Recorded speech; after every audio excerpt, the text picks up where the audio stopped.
Fry பண்ண போகிறோம். இதெல்லாம் டீப் ஃப்ரை பண்ண போகிறோம். அதுக்கு ஒரு சின்ன கரண்டியில் 2 கரண்டி கடலை மாவு. இதுக்கு வந்து கோவக்காவும் வெண்டைக்காவும் ஒரே மாதிரி ஃப்ரை தான் பண்ண போகிறோம். இதுக்கு ஒரு கரண்டி, அதுக்கு ஒரு கரண்டி நம்ம போட போகிறோம் மாவு. அது கூட வந்து பச்சரிசி மாவும் ஒரு ஸ்பூன் போட போகிறோம். இதுக்கு ஒரு ஸ்பூனு, இதுக்கு ஒரு ஸ்பூன் பச்சரிசி மாவு.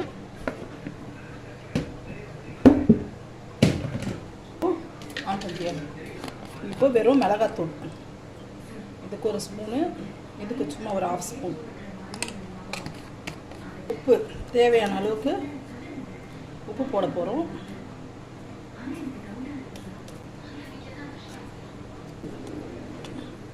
மஞ்சத்தூள், இதில் கொஞ்சம் மஞ்சத்தூள், இதில் கொஞ்சம் மஞ்சத்தூள். இப்போ இருந்தாலும் அதை தான் செய்ய போகிறோம். நம்ம வந்து புது கடாய் வாங்கிட்டு வந்தோம்.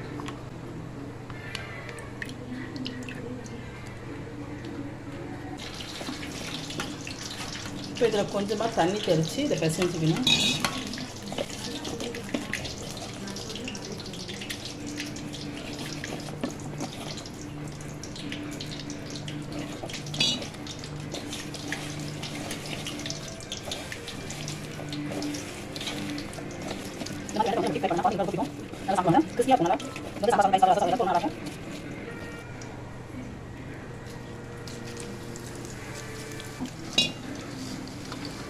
இதில் போட்ட அதே இன்க்ரீடியன்ட் தான் இதுலேயும். கோவக்காய் தான் வந்து நம்ம வந்து உடம்புக்கு ரொம்ப நல்லது. ஆனால் வந்து டயபெட்டிஸ் பேஷண்ட்டு வயசானவங்களுக்குலாம் இதை டீப் ஃப்ரை பண்ணி கொடுக்கக்கூடாது. இது வந்து நல்லா வெங்காயம் தக்காளிலாம் போட்டு தொக்கு மாதிரி கூட பண்ணிவிட்டு சப்பாத்திக்கெலாம் கொடுத்தா நல்லாயிருக்கும். இந்த சின்ன பசங்க அப்படிலாம் பண்ணால் சாப்பிட மாட்டுறாங்க. அதனால தான் நான் இப்படி பண்ணி கொடுக்குறேன்.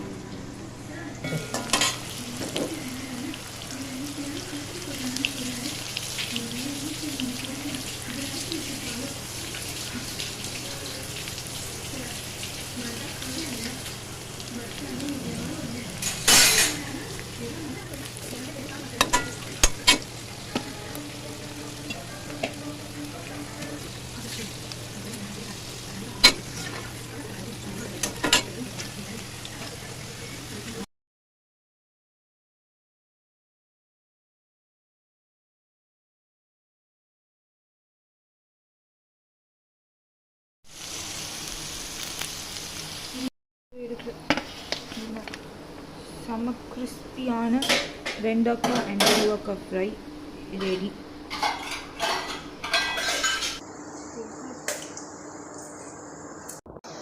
அம்மா இன்னைக்கு லஞ்ச் என்ன?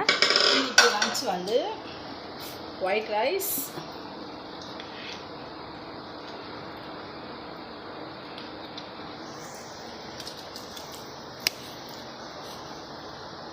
ஒயிட் ரைஸ், சுட சுட ஒயிட் ரைஸ். எஸ்.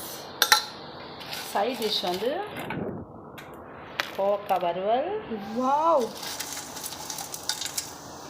வெண்டைக்காய் வறுவல். யம்மியாக இருக்கு. எக் பொடி மாஸ், வாவ்.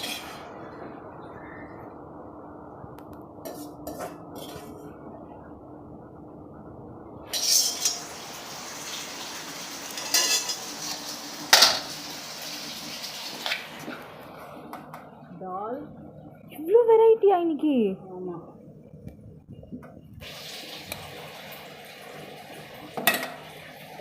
அண்ட் ரசம். ஓ ஜாலியாக சாப்பிடு.